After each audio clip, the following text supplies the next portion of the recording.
Hello there, everyone. Welcome to another edition of Word Wednesday.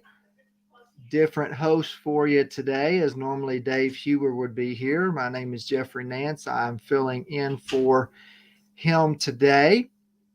And our topic today is faith. Faith, and then in particular for us here at Tradeway, um, what does that word have to do with our trading? How does it impact our trading? So we're actually going to take a look at what the Bible says about faith, and then how we can weave this concept into our trading and understand God's role in it. And then really assessing what that means, and the different ways that people have a tendency to understand faith in life, and then in pursuits like trading. So, Hebrews 11 is kind of known as the faith chapter. I remember being back in college, I think, maybe seminary. I can't remember which one now. It's been a few years. And a guy was given this passage, and he set it up, and his intro was really great. Because he kind of went through just this list of people's accomplishments in order to get into the Hall of Fame. And as he went through this process, he was kind of listing off the things that they had done, and then he transitioned really smoothly into, what would it mean to make, God's Hall of Fame? What would that look like? And in essence, we have here in Hebrews chapter 11 a hall of faith, if you will. And when you start out that chapter, guys, I think it's important that we kind of understand what the Bible is saying here about faith, and then to begin to interpret it in a way that is true to the Bible, which is massively important that we do that in everything that we use when it comes to understanding the Bible and its application to us. Is what did it actually mean for the original hearers, and what is its application for us today? So Hebrews chapter 11, verse 1 says, "Now faith is confidence in what we hope for, and assurance about what we do not see." That is a lot to unpack in one little verse. Faith is confidence. So it's always interesting to kind of consider whether or not words still have the same type of meaning, that they convey the same thought today that they would have 10 years ago, 50 years ago, 100 years ago, 200, 300, 400, 1,000 years ago. Do they carry the same meaning? Do they have the same context? And what does it mean to be a person of faith? What does it mean to be faithful? Um, so when you guys think about what it means to have faith, what are some words? What are some phrases? What are some thoughts about faith? Like, what do you think? What does it mean to you to be a person of faith? To be someone that is known as faithful? Like, what does that entail? What kinds of things are you doing? What kinds of thoughts are you having? Obviously, actions. What does that look like? So what does it mean to have faith? So Hebrews chapter 11 says faith is confidence in what we hope for. Now, hope is one of those words that seems to have kind of changed its meaning through the years. I've tried to kind of think, what is another word for when we say hope? We really mean more like kind of wish. Like, I wish, or I want to see this happen. That would be great if this happened. Man, I'd really like to see this come true. But that's not really the biblical meaning of hope. It's almost more of a certainty because of where we placed our trust and our understanding of what's going to bring that to fulfillment. So hope from a biblical context means, hey, God is going to do this. I believe that God is going to do this, and I want to see God's faithfulness in this situation. So faith, it says it's confidence in what we hope for. So what does it really mean then to be faithful? We have to understand that if faith is confidence in what we hope for, then we've got to go in and define hope. Hope is an understanding that God is going to deliver on his word. God is going to be faithful, right? So because God is true to his word, to his character, then he's going to do what he said he's going to do. My confidence then lies not in myself or my circumstances, it lies in God's promises to me. It lies in God's fulfillment of his word. So my confidence is not in myself or my situations, it's in the God who has created me and my circumstances. And you might say, well, Geoffrey, aren't there times when we create circumstances because of poor choices? Certainly, certainly. But God is still the author of those circumstances, right? And so when we think about that to say, okay, so now faith is confidence in what we hope for, then to be faithful means that regardless of situation, I trust the one who controls the outcome. Well, if God is sovereign, and he is, then he controls the outcome. So for me to be faithful means that I simply have confidence that God is going to do what he's going to do. I mean, think back to we have Abraham, and he's going, all right, God, I want you to give me a name. Right? You got Abraham. He's like, all right, so God, I'm going to leave this place. I'm going to go follow you. We just kind of work our way down. Abraham, Isaac, Jacob, all these things. And then we get to Moses, and Moses is like, all right, you want me to go set the people free? But when I tell them who told me this, what am I supposed to say? Who's telling me to do this? Like, who is it? And he says, I am who I am.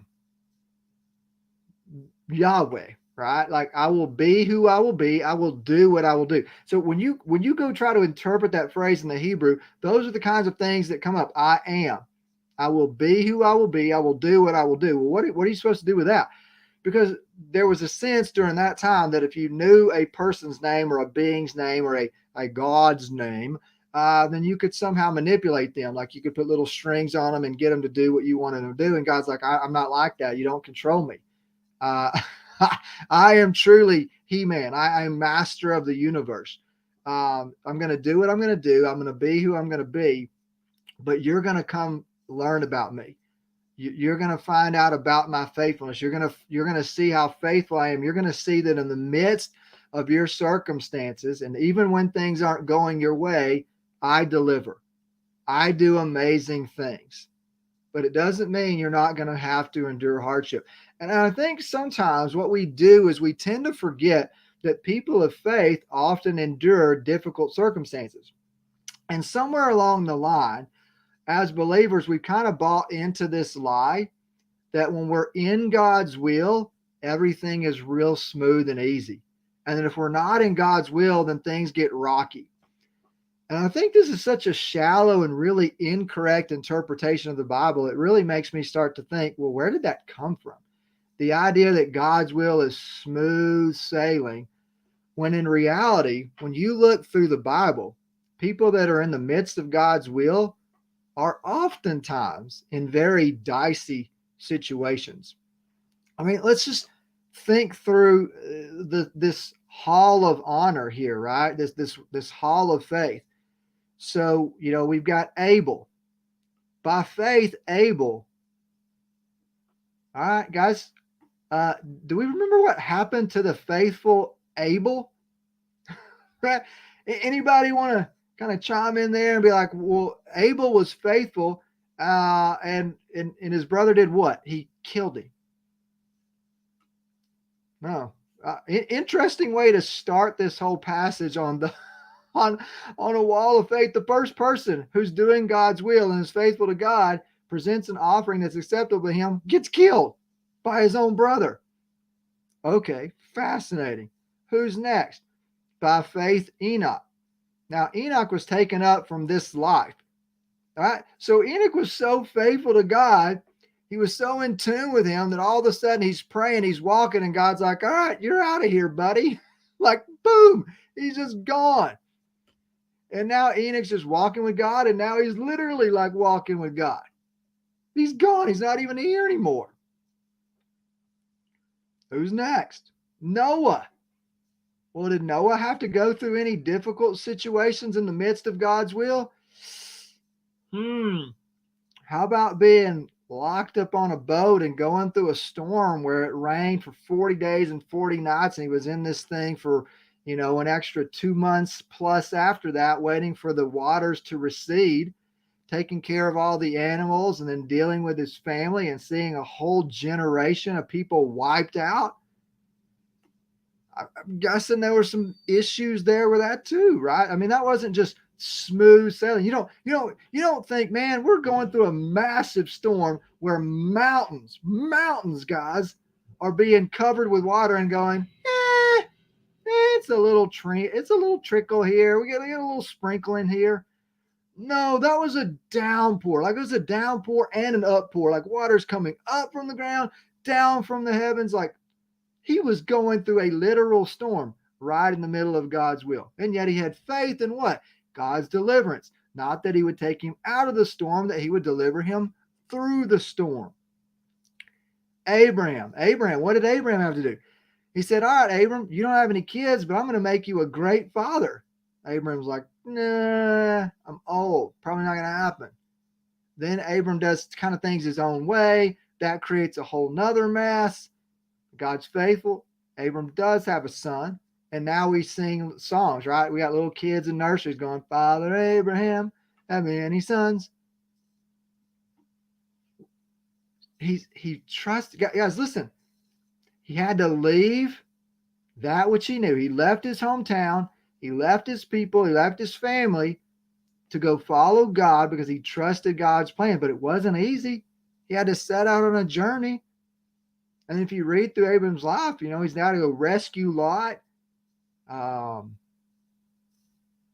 wasn't easy. But God was faithful. And then as you just work your way through that, and I would encourage you guys just to kind of work your way through this passage. It talks about Sarah. And then you go into Isaac and Jacob, Joseph, all the forefathers, right? Then into Moses. He passed through the Red Sea. And it talks about the people of the Hebrews when they go into Jericho and the walls fall. And then it talks about Rahab. And then you get this whole listing of people. But he says, I don't even have time to tell you about Gideon, Barak, Samson, Jephthah, David, Samuel, the prophets, who through faith conquered kingdoms, administered justice, gained what was promised, shut the mouths of lions, quenched the fury of the flames. Guys, listen, this is so easy to miss. You don't shut the mouths of lions. That's not a big deal unless you're in a den of lions that are there to eat you. And God's like, shutting the mouths of those lions, they're not going to eat you. Escape the edge of the sword. You don't have to escape the edge of a sword if everything is smooth out there. Nobody's attacking you. Nope, don't have to escape the edge of the sword, and yet that's what these people did. They quenched the fury of the flames. Yeah, don't really have to do that if things aren't really heated around me. People of faith did that, right? Those people that were in God's will, that are listed as people of faith. It says here, whose weakness was turned to strength and who became powerful in battle and routed foreign armies. And then it talks about all the things that God did. Amazing things, guys. But as you read through that, get caught up in all the amazing things and don't lose sight of where they were happening. Oftentimes, we are going to find ourselves in difficult situations And it's so that God is going to do something incredible in our midst or through us in that situation. We can have faith, not because it comes from us, but because of who our faith is in. Our faith is in a God who was and is to come. Well, how does this relate directly to our trading?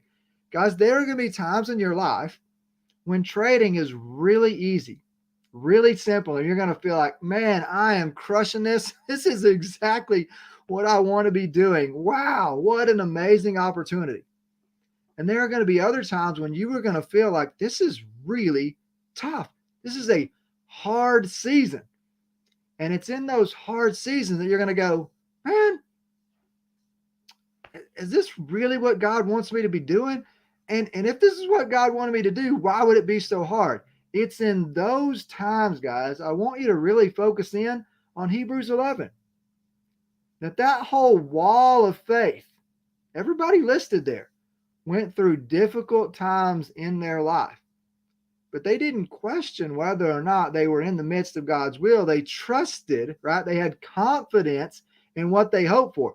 That what was that they hoped for? That God's promises to them were going to be fulfilled by the one, the only one who can fulfill those promises. And what would be the key for them?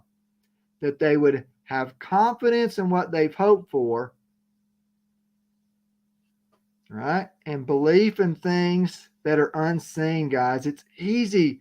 It's easy when we see things to be like, all right, God, I knew you could do it. And a lot of times I feel like we're that parent who approached Jesus and he said, Jesus, can you heal my son?